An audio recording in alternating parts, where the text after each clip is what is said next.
नमस्कार दोस्तों, मैं आपका दोस्त दीपक मुत्रेजा। प्रतिदिन हम नई नई शख्सियत से आपकी मुलाकात करवाते हैं, उनसे रूबरू करवाते हैं। आज हमारे साथ डॉक्टर शिवशंकर भारद्वाज, जो कि विधायक भी थे पहले। इन्होंने भिवानी के विकास के लिए काफ़ी काम भी किए थे। भिवानी की काफ़ी आवाज़ जो है विधानसभा के अंदर उठाई गई थी।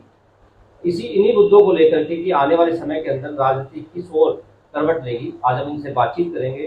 साथ ही हमारे साथ हमारे विशेष सहयोगी श्री अजय मल्होत्रा जी, जो कि वरिष्ठ पत्रकार भी हैं, राजनीतिक विश्लेषक भी हैं, वो भी हमारे साथ है। डॉक्टर साहब, पहले मैं आपके पास आना चाहूँगा। तो सब क्या कहेंगे, जो आज की राजनीति है वो किस तरह से चल रही है सर? फिलहाल की क्या स्थिति मानते हो? फिलहाल क्या स्थिति मानते हो सर राजनीति की? देखो, सच्चाई तो ये है, अगर आप मेरे से मन की बात मेरी पूछो तो राजनीति ईमानदारी से नहीं चल रही।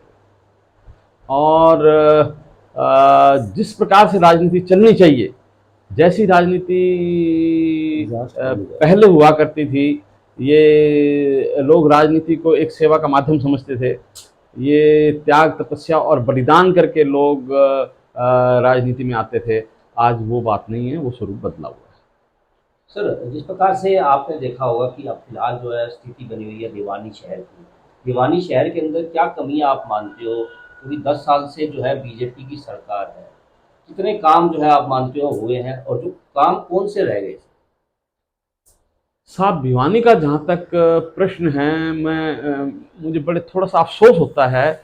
हम एक समय था भिवानी एक अच्छा जिला था, और अब बहुत जिले ऐसे हैं जो भिवानी से बहुत आगे पहुँच गए हैं। आप रोहतक को देख लें, आप हिसार को देख लें, आप करनाल को देख लें, आप सिरसा को देख लें। हमारा शहर, हमारा ज़िला उतनी तरक्की नहीं कर पाया जब ये 1972 में बना था जब, और उसके बाद इसका एक स्वरूप था। एक चौधरी बंसीलाल जी ने यहाँ पे एक सड़कें बनाई, दोनों तरफ सड़कों के जो है वो जगह बनाई, और लाल पत्थर और लाल रंग से जो मेन सर्कुलर रोड थी, और कुछ अच्छी बिल्डिंग्स थी यहाँ पे। अच्छा रेलवे स्टेशन, शायद डेट मुझे नहीं याद, वो बना। यहाँ पे एजुकेशन बोर्ड की बिल्डिंग आई। लेकिन फिर भी भिवानी, क्योंकि लोगों को ये विचार था कि शायद यहाँ राजधानी आसपास बनेगी, इसका बहुत विकास होगा, ये भी चंडीगढ़ की तरह डेवलप करेगी, ऐसा नहीं हो पाया।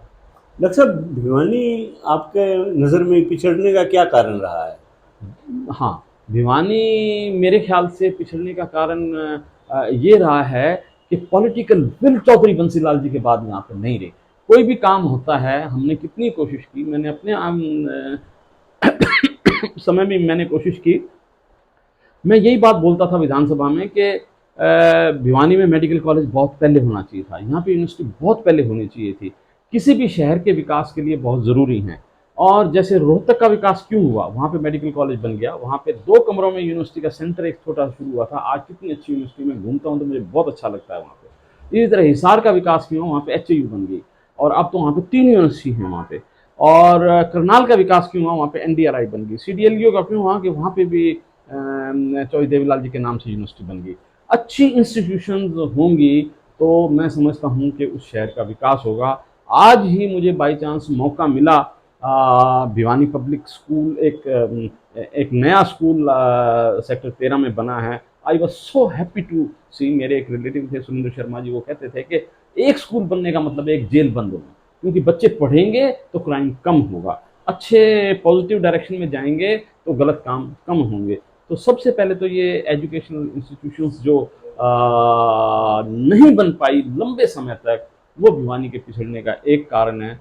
और दूसरा कारण ये है कि चौधरी बंसीलाल जी के बाद, हालांकि यहाँ के 3 मुख्यमंत्री हुए हैं, और लेकिन फिर भी चौधरी बंसीलाल जी में जो एंथुजियाज्म था भिवानी के लिए काम करने का, वो बाकी नेताओं में देखने को नहीं मिला, और ये पिछड़ने का एक मुख्य कारण है। क्योंकि पॉलिटिकल विल जब तक नहीं होती तब तक विकास के काम नहीं होते। हम कितना भी बोलते रहें, और रोहतक को कितना चमका दिया बाद में हुड्डा साहब ने, तो ये एक देखने की एक मिसाल है। ये भारतीय जनता पार्टी वाले बहुत दावे करते हैं कि हमने मेडिकल कॉलेज यहाँ बनवा दिया है, भिवानी के अंदर हमने सड़कें बनवा दी हैं, या हमने पानी निकासी की व्यवस्था की है। तो आपको इनके पीछे कितनी सच्चाई दिखाई देती है? अब मुझे बिल्कुल भी इसमें सच्चाई नहीं दिखती। देखिए, सच्चाई आप लोग भी भिवानी के रहने वाले हैं, मैं भी भिवानी का रहने वाला हूँ। ये भिवानी की एक बहुत बड़ी समस्या थी बरसाती पानी की निकासी। 1995 में जब बाढ़ आई तो मुझे याद है, मैं और डॉक्टर गुलिया, एक एक्सीडेंट हो गया था किसी का, चिड़ियाघर में काम करता था, उसका ऑपरेशन करने के लिए मुझे जाना पड़ा। किस तरह से मैं गाड़ी चला के ले गया, किस तरह से वो गाड़ी फंसी, ऊपर बिजली के तार पड़ गए।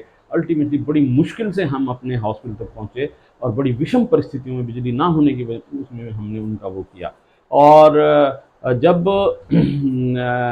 भिवानी की जनता का आशीर्वाद मुझे मिला, 5 साल के लिए मैं विधायक रहा, तो मैंने इस पे ध्यान दिया और मैं उस वक्त के हमारे मुख्यमंत्री जी और हमारे बाकी जो भी मंत्री थे, सब ने उनमें मदद की। और भिवानी घग्गर ड्रेन बनने के बाद आप देखेंगे कि ये जो पानी इकट्ठा हो जाता था, जो महीनों महीनों पानी खड़ा रहता था, पानी तो अब भी आता है, बरसात अब भी होती है, और लेकिन अब पानी घंटों में उतर जाता है। और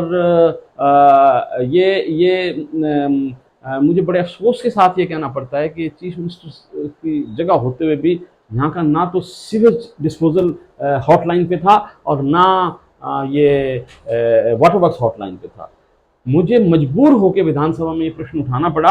और उसके बाद मैंने कहा, जब डिप्टी कमिश्नर का घर, डिप्टी कमिश्नर का ऑफिस, एसपी का घर, एसपी का ऑफिस जब हॉटलाइन पे हो सकता है तो सीवेज डिस्पोजल क्यों नहीं हो सकता। और वो कह के मुझे फिर ये डिस्पोजल भी और वाटर वर्क्स भी हॉटलाइन पे उस वक्त हुए। मैं स्वयं जाके देखता था डिस्पोजल पे, मैं देखता था कि 4 वहाँ पे मोटरें थी, वो मुझे कभी भी 4 चलती हुई नहीं मिली। और वो मैं पूछता था क्यों नहीं चल रही, बोले जी तेल नहीं है। फिर मैं पूछता था ऑफिस में तेल क्यों नहीं है, फिर कहीं कहीं मुझे ये भी पता चलता था कि थोड़ा बहुत तेल ये कहीं बिक जाता है, कुछ होता है। तो अल्टीमेटली इसका जो सोल्यूशन निकला, इसको हॉटलाइन पे किया गया। और आज पानी तो गिरेगा, बरसात तो होएगी, लेकिन वो निकासी का एक ऐसा प्रबंध हो गया है कि जो पानी ज़्यादा इकट्ठा हो जाता है शहर में, वो कुछ घंटों में निकल जाएगा और वो उसका यूटिलाइज भी हो रहा है। भिवानी एरिया में जो थी उसमें 29 करोड़ से ये ड्रेन बनी, 5 करोड़ इसकी लाइनिंग पे लगे और ये निकासी का एक अच्छा प्रबंध होने से ये बन गया। बाकी मैं आपको ये भी बताना चाहता हूँ, धरातल पे मुझे नहीं लगा कि देखो क्लेम कोई भी कुछ कर सकता है, जब तक लिविंग स्टैंडर्ड लोगों का नहीं बढ़ेगा तब तक हम विकास की बात करना बेमानी होगी। मैंने अपने जीवन में, मैं 70 वर्ष से ऊपर का अब हो गया हूँ, मैंने हेल्थ एजुकेशन में मैंने पढ़ाई की। हमारी एक पास किताब है, वो ये पहले बोलते थे health for all up to 2000, फिर 220 बोलने लग गए, अब कुछ और आगे बढ़ा देंगे। जो अचीवमेंट हमें करनी चाहिए थी वो नहीं करी गई। जो बेसिक हमारी रिक्वायरमेंट थी, एक मेरा डॉक्टर भारद्वाज 4 पॉइंट प्रोग्राम होता है, वो जैसे हर घर में स्वच्छ जल हो। मोदी जी तो बहुत बाद में बोलने लगे, मैं बोलता था हर घर में स्वच्छ लेटरिन हो, स्वच्छ शौचालय हो, और हर बच्चे को 12 क्लास तक फ्री की शिक्षा मिले, अच्छी शिक्षा मिले, जो उसको रोजगार दे सके। और चौथा मेरा पॉइंट था नो टू करप्शन। ये बातें मैं उस वक्त बोलता था जब 2005 में मुझे पहली बार मौका मिला। ये मैंने जीवन में अपनी किताबों में पढ़ी, मैंने देखी, और मैंने अब 5वां पॉइंट इसमें एक और ऐड किया है, सब कुछ देखते हुए हर एक व्यक्ति को न्याय मिले, किसी के साथ भी अन्याय ना हो। तो मैं सोचता हूँ बेसिक बातें अगर ठीक होंगी तो हमारा ये कुछ ना कुछ विकास होगा। डॉक्टर साहब, आपने कहा कि जो बंसीलाल के में एक सोच थी भिवानी के विकास की, या कांग्रेस पार्टी के टाइम में आपने काम, तो आपने कांग्रेस पार्टी छोड़ी क्यों? मैंने नहीं छोड़ी, मेरे से छुड़वाई गई। मैंने जो 1996 में, मैं 1996 कुछ समय पहले मैं राजनीति में जबरदस्ती आ गया। सच्ची बात तो ये है, मेरी ये लाइन नहीं थी। I was very happy in my profession, I am still very happy in my profession, और I am grateful to God. मुझे 10 लाख की कमाई खाने के लिए भगवान एक आधा ऑपरेशन मुझे रोज दे देता है, और मेरा संपर्क का साधन भी वही है, और मेरा जीविका चलाने का भी वही है। जो थोड़ा बहुत खर्चा चुनाव में होता है वो भी वही है। और लेकिन अब राजनीति में आ गया, मैंने एक चुनाव लड़ा, वो चुनाव में हार गया। दूसरा चुनाव मेरी पिछली परफॉर्मेंस को देखते हुए शायद मेरे माधवराव सिंधिया जी से थोड़े संपर्क हो गए, और मेरे ऊपर हाईकमान में थोड़े बहुत संपर्क हो गए, और जो भी पैनल वहाँ पे बना था उन्होंने मेरिट पे इवेलुएट किया। उन्होंने जब जनार्दन द्विवेदी जी हमारे जनरल सेक्रेटरी इंचार्ज बने तो ये टिकट ना मिलते मिलते भी मुझे 2005 में टिकट मिल गई, और उस वक्त लहर भी थी और लोग चेंज भी चाहते थे और मुझे मौका मिला, तो what ever little efforts I could do, what ever contribution I could do, मैंने वो की। सर, जिस प्रकार से आपने कहा कि आप जो है कांग्रेस पार्टी के अंदर शामिल हुए और बाद में जो है आपकी राजनीति अच्छी जो है आपने चलाई भी थी, आप विधायक भी बने, लेकिन जो कांग्रेस के जो लीडर हैं, लोकल लीडर हैं, उनके साथ आपकी नहीं बनती सर। चाहे बंसीलाल की कोठी की अगर बात की जाए, तो चाहे किरण चौधरी से बात की जाए, आपके लोकल लीडरों से क्यों नहीं बनती सर? देखो, सच्चाई ये है कि मैंने स्वाभिमान से और इंडिपेंडेंट जीने का ईश्वर ने मेरे को मौका दिया, और भिवानी के सिविल अस्पताल में मेरी पोस्टिंग हुई। मुझे 2 साल लग गए यहाँ पे अपनी पोस्टिंग कराने के लिए। करतार देवी जी बहुत अच्छी थी, मैं बार बार उनके पास जाता हूँ कि कर देंगे कर देंगे कर देंगे, और बड़ी मुश्किल से मुझे यहाँ मौका मिला काम करने का। यहाँ 1985 से 89 तक मैंने 4 साल काम किया, फिर मेरी ट्रांसफ़र होगी झज्जर, और मैं वहाँ भी 6 महीने गया, और फिर मैंने सोचा कि rolling stone gathers no mosses, अगर मैं इस तरह ही इधर से उधर, क्योंकि पॉलिटिशियन तो करते रहेंगे बदलियाँ, और मैंने अपनी प्रैक्टिस शुरू कर दी, और उसके बाद भगवान की दया से पीछे मुड़ के नहीं देखा। और आज भी हम डिस्कस कर रहे थे कि ईश्वर जो करता है अच्छा करता है। मिसेस पाहुजा भी गवर्नमेंट स्कूल में थी, उनको भी इसी तरह जाना पड़ा, मेरे को भी इस तरह जाना पड़ा, तो मैं यही डिस्कस कर रहा था कि अगर इस तरह से जाने का मौका मिलता है तो कहीं ना कहीं भगवान की इच्छा होती है, वो अच्छा ही होता है। मैं गया बाहर, फिर भिवानी की जनता ने मुझे मौका दिया, आशीर्वाद दिया, और मैं एमएलए तक बन गया, मेरे रास्ते ऊपर तक खुल गए। आज ईश्वर की दया से मैं अपना काम तो करता ही करता हूँ, लेकिन नीचे से लेके ऊपर तक करीब करीब सभी पार्टियों के लोग मुझे जानते हैं। ये भी एक मैं समझता हूँ कि उपलब्धि अच्छी बात नहीं सर, मेरा सवाल ये था सर कि आपकी लोकल लीडर के साथ, लोकल लीडर्स के साथ मेरी किसी और लीडर से कोई ऐसी अनबन नहीं हुई आज तक। मेरे सबसे अच्छे संबंध हैं, सबके इलाज भी मैं करता हूँ।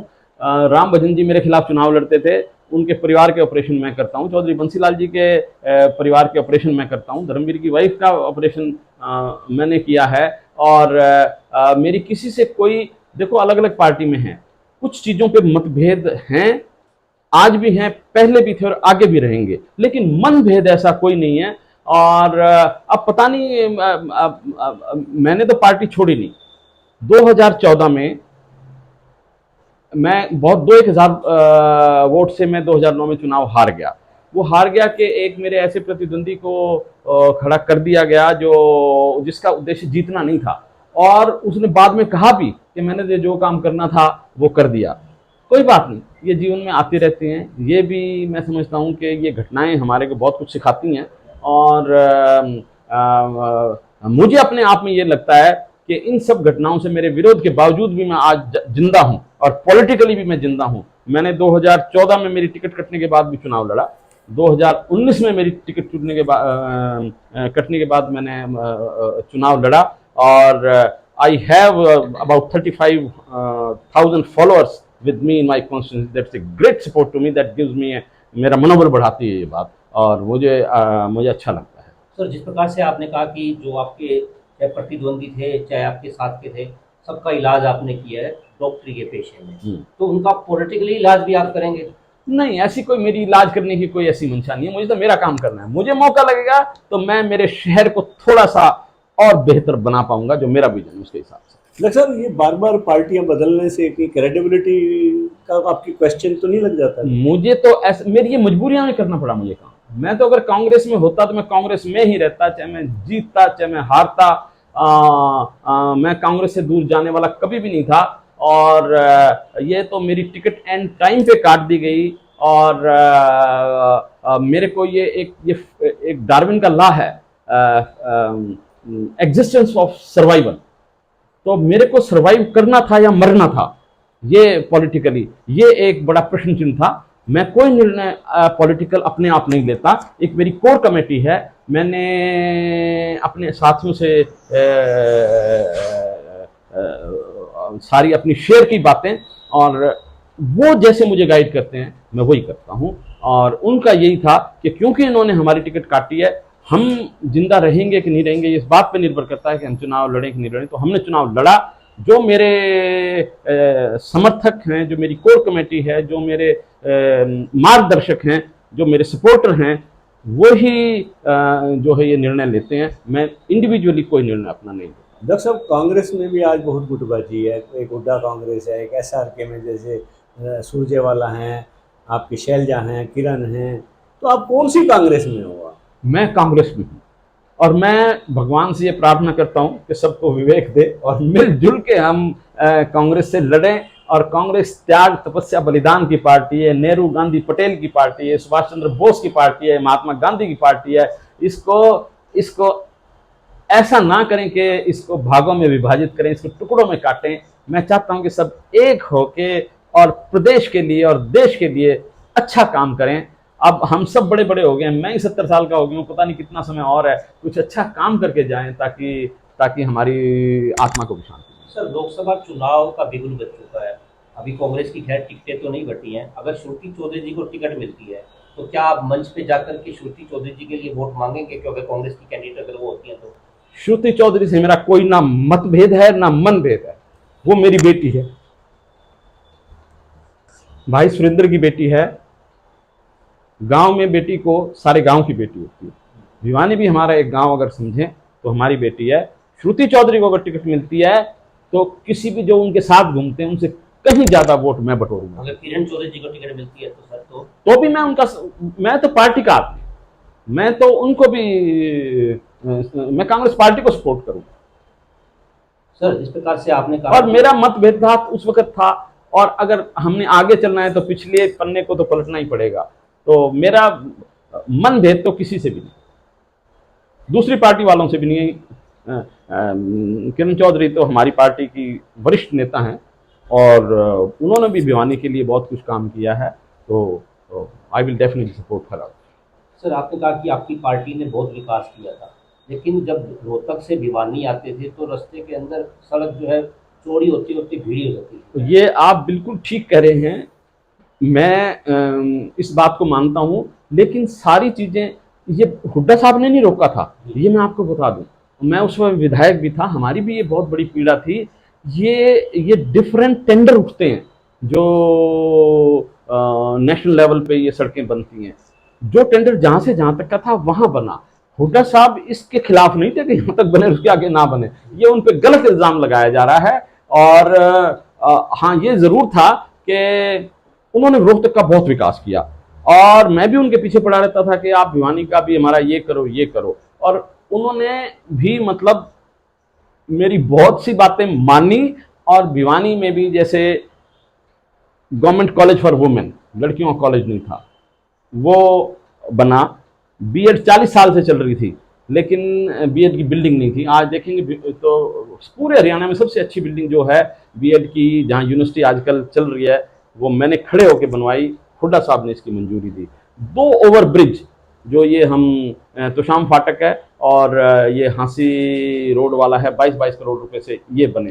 बैंक कॉलोनी प्यासी थी और पानी नहीं था और बूस्टिंग स्टेशन वहाँ पे अधिकारी लोग भी बहुत ज़्यादा ध्यान नहीं देते। मैंने खुद जगह ढूंढ के कि यहाँ पे ये बन सकता है और वो बनाया। इस तरह जो दूसरा वाटर वर्क्स हमारा बाईपास पे है उसकी कैपेसिटी डबल करवाई। तीसरा वाटर वर्क्स उस वक्त सैंक्शन कराया जो कि निनान की तरफ बन रहा है। कितने गांव ऐसे हैं, जैसे अजीतपुर में हमने वाटर वर्क्स बनाया, 1600 पौधे लगे। टीएल सत्यप्रकाश जी का मैं जिक्र करना चाहूँगा, he is a nice officer. उन्होंने 1600 पौधे वहाँ पे अजीतपुर के उसमें लगाए। आज भी जब मैं अजीतपुर जाता हूँ तो मेरा मन खुश होता है वहाँ पे जाके। डॉक्टर साहब, ये तो चलो विकास की बातें होगी। अब चुनाव सिर पे है, लोकसभा चुनाव आ रहा है, कांग्रेस का कैंडिडेट जो भी होगा आगे आएगा। आपको क्या लगता है कि मुकाबला कैसा रहेगा भिवानी महेंद्रगढ़? मुझे तो लगता है कि बहुत अच्छा मुकाबला रहेगा। आज ही जैसे मुझे ये भी शायद कुछ भनक कहीं से मिली कि राव बहादुर सिंह जी चले गए हैं जेजेपी पार्टी में, शायद वो भी भिवानी महेंद्रगढ़ से चुनाव लड़ना चाहते हैं। और बाकी मुख्य रूप से भाजपा और कांग्रेस के भी कैंडिडेट होंगे। और मुझे लगता है कि कांग्रेस का कैंडिडेट जो भी होगा बड़ी सुदृढ़ उसमें होगा। और हम सब जो अपने आप को कांग्रेसी मानते हैं, समझते हैं। हम सब का भी ये मैं समझता हूँ कि ये ड्यूटी है हमारी कि हम कांग्रेस के कैंडिडेट को सपोर्ट करें और कांग्रेस के कैंडिडेट को विजयी बना के यहाँ से भेजें। All the best Akshay. Thank you sir. Doctor Shivshankar Bhardwaj हमारे साथ थे। उन्होंने जिस प्रकार से बताया है कि आने वाले समय के अंदर पूरी कांग्रेस जो है मिलकर के चुनाव लड़ेगी, एक मंच पर जो है वो दिखाई देगी, और जितने भी पन्ने जो जिस पन्नों के ऊपर शाही जो है वो पलटी हुई थी, उस पन्ने को आगे पलट करके अब आगे चलेंगे और विकास की राह को ढूंढेंगे। आपको हमारी वीडियो पसंद आई तो जरूर चैनल को सब्सक्राइब करें, लाइक करें, शेयर करें और कमेंट्स करें। नमस्कार।